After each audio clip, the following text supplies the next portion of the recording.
किसी साधु महात्मा को या कोई घर में मांगने के लिए आता है तो आटा चावल दाल या कुछ भी भिक्षा देते हैं, तो अगर उसको बेच के अगर मदिरा पान करता हो हाँ, तो गलत है। आप भी गलत फल के भागी बनेंगे। इसीलिए हम प्रायः सबसे प्रार्थना करते हैं, कोई मांगने आता है, रोटी दाल पालो आप। ठंडी लग रही है, आपके पास कपड़ा नहीं तो लो हमारी जैकेट ले लो, पहन लो आप। अगर बीमार हो तो चलो मैं औषधि दिला दूं तुम्हें। इतनी सेवा तो हम कर सकते हैं। इसके आगे रुपया हमें जहां देना है वहां बहुत होश में देना है। और ये बेच लेगा, इसको भी बहुत होश में देना है, क्योंकि वो शराब पीता है, मांस खाता है, तो उसके भागीदार हम भी तो बनते हैं ना। इसलिए दान सुपात्र को देना चाहिए। शास्त्रों में वर्णन आता है, दान को सुपात्र को देना चाहिए, कुपात्र को नहीं देना चाहिए। पर गेट के बाहर, गेट के अंदर किसी को नहीं। भोजन भी पाना है तो आप गेट के बाहर बैठो, हम घर से ला करके देते हैं। और जो सच्चा संत होगा वो गेट के अंदर घुसेगा ही नहीं, क्योंकि आदेश होता है द्वार से भिक्षा मांगना।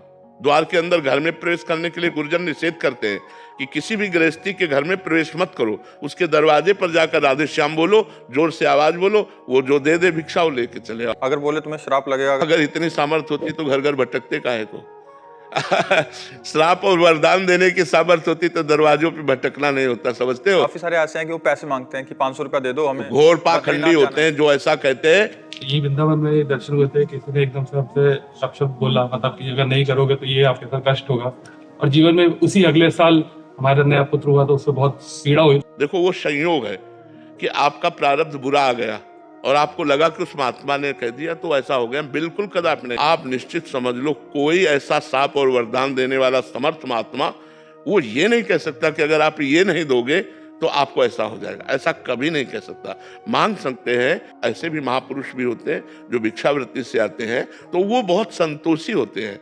अगर आप ना कह दीजिए तो अच्छा बेटा, वो चले जाएंगे, क्योंकि वो इतनी क्षमता प्राप्त कर चुके हैं। और जो ये कि हम तुम्हारा अहित हो जाएगा, तो ऐसा नहीं, ऐसा कोई नहीं, तुम्हारा अहित नहीं कर सकता। ये हम तुमसे वादा करते हैं।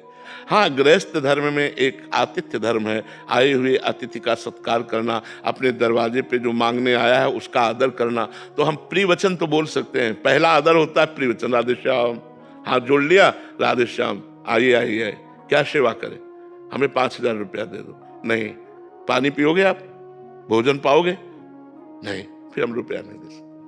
खत्म खेल। कोई अपराध आपको नहीं लगेगा, क्योंकि आपने पहला आदर किया है उनका। निरादर किसी का ऐसे नहीं। किसी भले वो भिक्षुक है, किसी भी तरह का है,